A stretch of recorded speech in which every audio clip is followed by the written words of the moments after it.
আসসালামু আলাইকুম, শুভ সকাল। কেমন আছেন সবাই?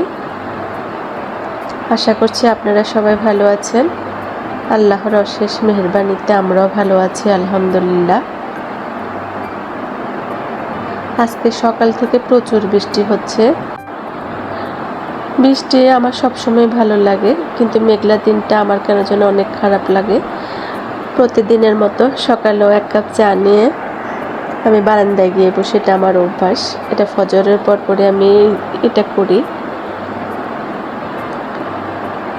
কেন যেন মুক্ত আকাশ, স্নিগ্ধ বাতাসটা আমার অনেক ভালো লাগে। এটা শুধু আমার না, অনেকেরই সকালবেলার এই বাতাসটা বা এই আকাশের এই দৃশ্যগুলো দেখতে ভালো লাগে। এখন একটু বৃষ্টি থেমেছে, এই জন্য আমি বারান্দায় এসে বসলাম। কারণ বৃষ্টি বেশি হলে বারান্দার ভিতরেও ঢুকে যায়, তখন আর বসা যায় না।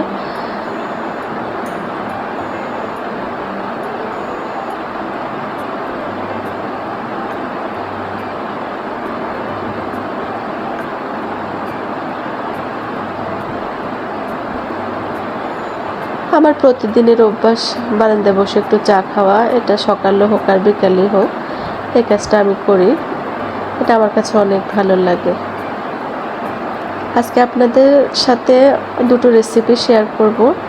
এগুলো আমরা মোটামুটি সবাই জানি, এই রেসিপিগুলো। এগুলো দেখানোর মতন আর কিছু নেই। আর অলরেডি এই দুটো রেসিপি আমার চ্যানেলে দেওয়াও আছে। আমি যা রান্না করছি প্রতিদিন ওইগুলোই আপনাদের সাথে শেয়ার করব।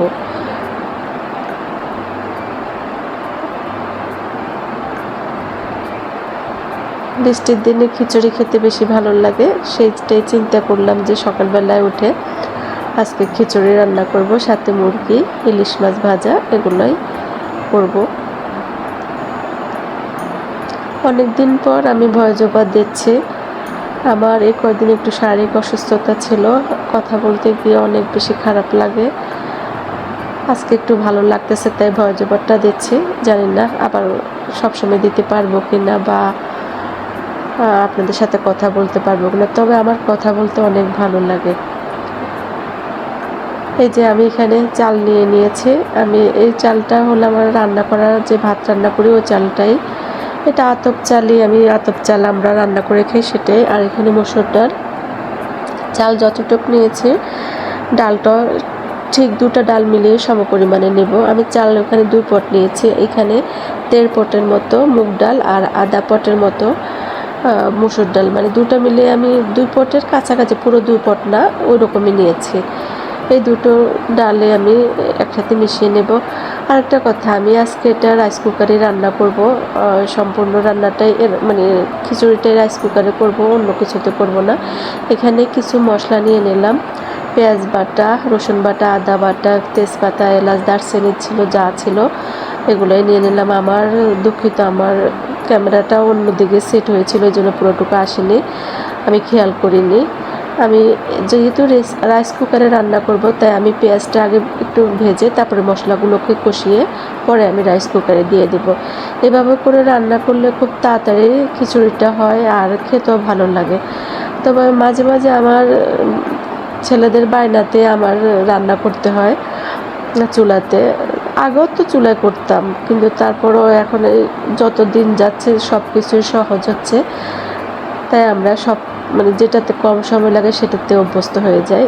তবে আমার সন্তানদের বায়নাতে আমি অনেক সময় রাইস কুকার বাদে চুলাতেও রান্না করি। এখানে কিছু মশলা অ্যাড করলাম, হলুদ, মরিচ, জিরে গুঁড়ো, লবণ, যা যা লাগে এগুলো আর দেখানোর মতো, বলার মতো কিছু নেই।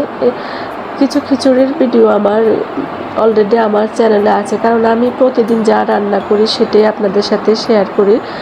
আমি ওভাবে যে কোনো কিছু রান্না করে আপনাদের সামনে প্রেজেন্ট করি তা কিন্তু না। এখানে চাল ডাল সব কিছু ধুয়ে আমি রাইস কুকারে দিয়ে দিচ্ছি। এবার এটার পরিমাপে 2 গুণ পানি আমি দিয়ে দেবো। আর এটা হলো আমার ঘরে বানানো গরম মশলা, সাথে বিরিয়ানি, 2টা মশলাই আমি এখানে একসাথে করে নিয়েছি।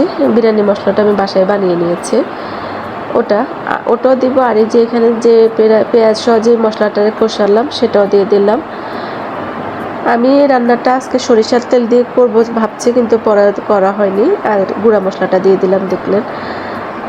লাগলে আর একটু দেবো পরে। এবার একটু নেড়ে দিচ্ছি। আমি এটা কিন্তু রাইস কুকারে দিয়ে দিচ্ছি। আমার ক্যামেরাটা আসলে ভালোভাবে সেট হয়নি, সেই জন্য দেখাতে পারিনি। যে রাইস কুকারে বসিয়ে দিলাম, এবার সুইচটা অন করে দিলাম, কুক হচ্ছে। এই রান্নাগুলো করতে খুবই সহজ আর সময়টাও বেশি লাগে না, হয়ে যায়।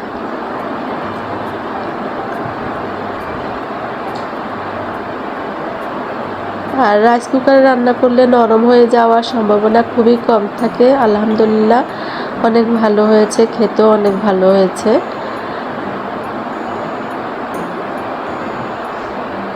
আজকে আরেকটা রান্না করব, সেটা হলো মুরগি রান্না করব আর ইলিশ মাছ ভাজি। মুরগিটা রান্না করা সেটা আপনাদের দেখাচ্ছি। এই যে একটু নেড়ে দিচ্ছি। মাশাআল্লাহ অনেক ঝরঝরা হয়েছে, দেখতেও অনেক ভালো হয়েছে আর খেতেও অনেক সুস্বাদু হয়েছে।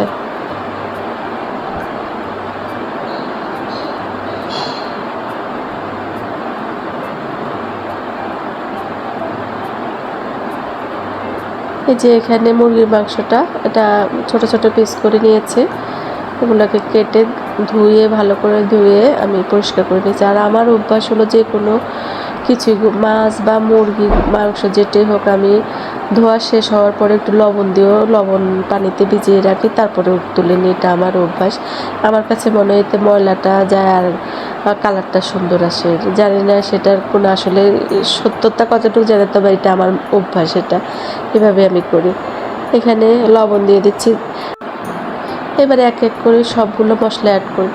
ঝালটা যে যেরকম ঝাল খাবেন, আমি এখানে 1 চা চামচ দিয়েছি। এটা জিরের গুঁড়ো, আস্ত জিরেটাকে মানে তেলে তারপর গুঁড়ো করে নিয়েছি। আমি ধনে খাই না। রসুন, আদা, এটা 1 চা চামচ করে। আর এখানে পেঁয়াজের পেস্ট, সাথে লাল মরিচ দিয়ে আমি পেস্ট করেছি। 4টা বড় বড় সাইজের পেঁয়াজকে পেস্ট করে নিয়েছি। আর এই মশলাটা হলো আমার গুঁড়ো মশলা, যেটা আমি সবসময় করে রাখি অনেক ধরনের মশলা মিলে।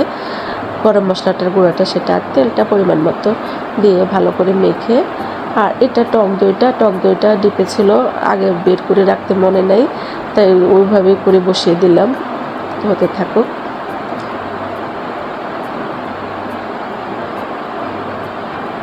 বাসায় আমরা একই রান্না সবাই করি, মানে ঘুরে ফিরে এক এক দিন এক একটা হয় হয়তো বা, কিন্তু সবারই রান্নার ধরন একই, সব কিছুই একই। আর রান্না করতে আমার ভালো লাগে, তাই ওটার ভিডিওটা আপলোড করে রাখি। আমি জানি না কখনো আমি ইউটিউবে সফল হব কি না, কিন্তু আমার ভালো লাগে, আমি ভিডিও আপলোড করে রাখি সবসময়। কারণ আমি যখন থাকবো না, তখন এই ভিডিওগুলো তো ইউটিউবে থেকে যাবে, আমার সন্তানেরা দেখতে পারবে। ওই জন্যই করে রাখা, আর কিছুই না। আর ইউটিউবে যে সবাই সফল হবে এমনও কোনো কথা না। চেষ্টা করি আল্লাহ দিতে কতক্ষণ, এই আর কি, আর কোনো কিছুই না। আমার কাছে ভালো লাগে ক্যামেরা খুলে কথা বলতে, তবে এই কয়েকদিন অসুস্থতার জন্য আমি বেশ কয়েকদিনই কথা বলতে পারিনি। আপনাদের মানে সাথে যে কথা বলবো ওটা আমি বলতে পারিনি।